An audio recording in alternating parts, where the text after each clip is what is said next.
இன்றே டவுன்லோட் செய்து உங்கள் ஃபேவரட் ஷோக்களை என்ஜாய் பண்ணுங்க.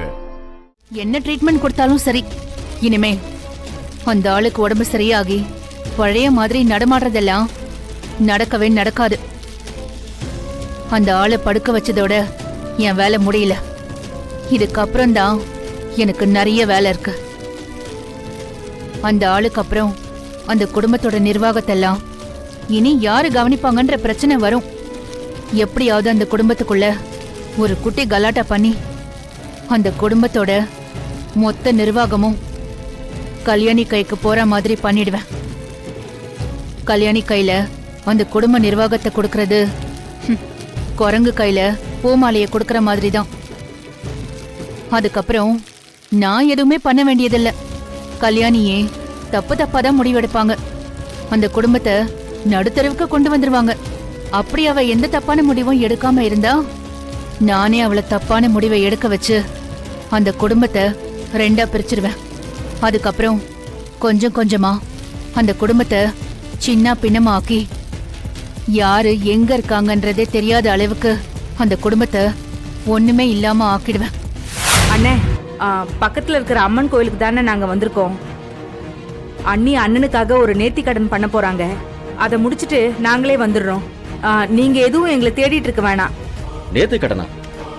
என்ன நேர்த்தி கடன்மா? அம்மனுக்கு 1008 குடம் தண்ணி ஊத்துறதா அண்ணி வேண்டிட்டு இருக்காங்கண்ணே. என்ன சுப்பு சொல்ற? என்னப்பா, என்னாச்சு? அண்ணனுக்கு குணமாகணும்னு வேண்டிக்கிட்டு அண்ணி அம்மனுக்கு 1008 குடம் தண்ணி எடுத்து அபிஷேகம் பண்ண போறாங்களாம். என்ன சித்தப்பா அதெல்லாம்?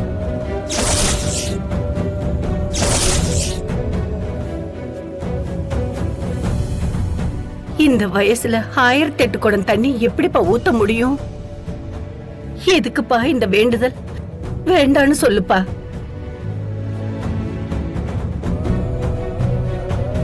இந்த வேண்டுதெல்லாம் வேண்டான்னு அம்மா சொல்றாங்க சுப்பு. என்னென்ன சொல்றீங்க? அம்மா வேணான்னு சொல்றாங்களா? அக்கா போன் என்கிட்ட கொடு. இந்தம்மா பேசு. அண்ணே, வேண்டிக்கிட்டு இருந்த வேண்டுதல முடிச்சிட்டு தான் வரணும். அதான் நானும் அக்காவும் அண்ணியோட இருக்கோம்ல, நாங்க பாத்துக்கிறோம். அம்மா கிட்ட சொல்லுனே. சரிம்மா. சரிண்ணே, நான் வச்சிடுறேன். என்னப்பா சொல்றா? நாங்க தான் கூட இருக்கோம்ல, நாங்க பாத்துக்கிறோம்னு வரலட்சுமியும் சுப்புவும் சொல்றாங்கம்மா.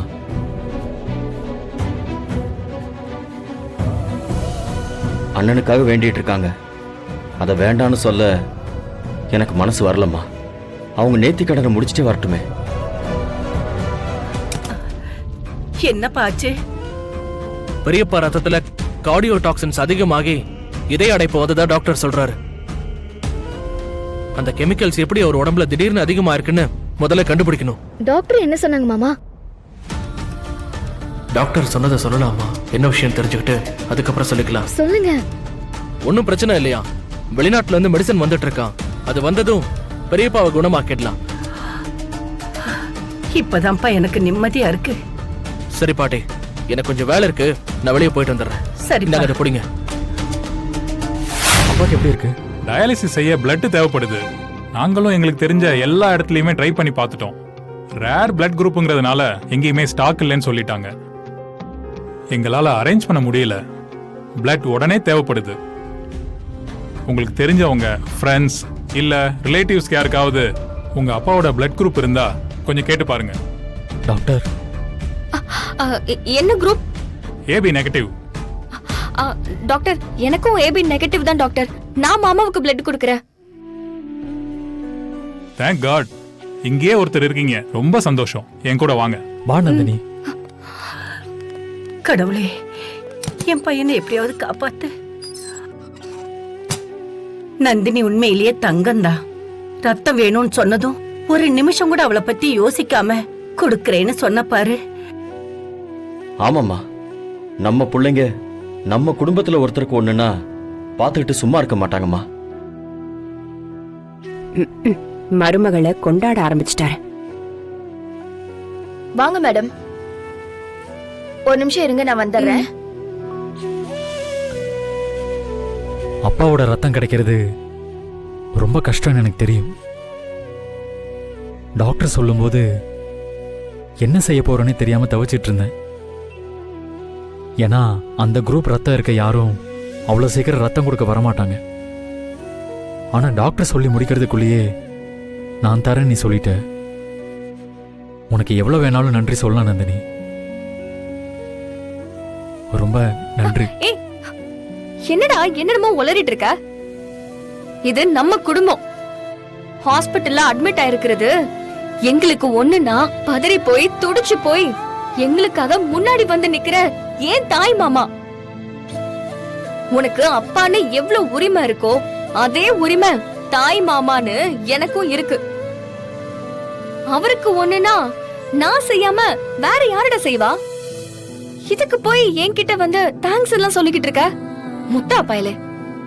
ஐயோ, தெரியாம சொல்லிட்டேன் நந்தினி, என்ன மன்னிச்சிரு.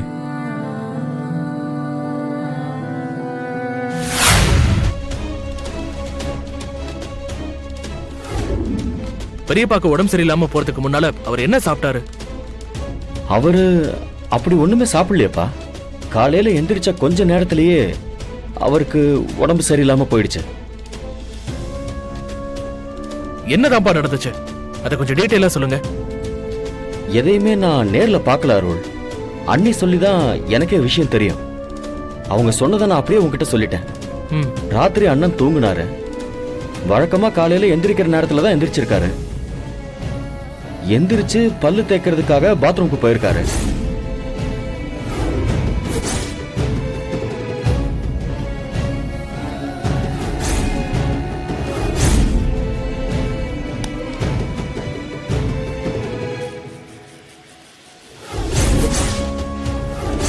பல்லு தேய்ச்சிக்கிட்டு இருந்தவரு திடீர்னு கையும் காலையும் இழுத்துக்கிட்டு மயக்கம் போட்டு கீழே விழுந்திருக்காரு அருள்.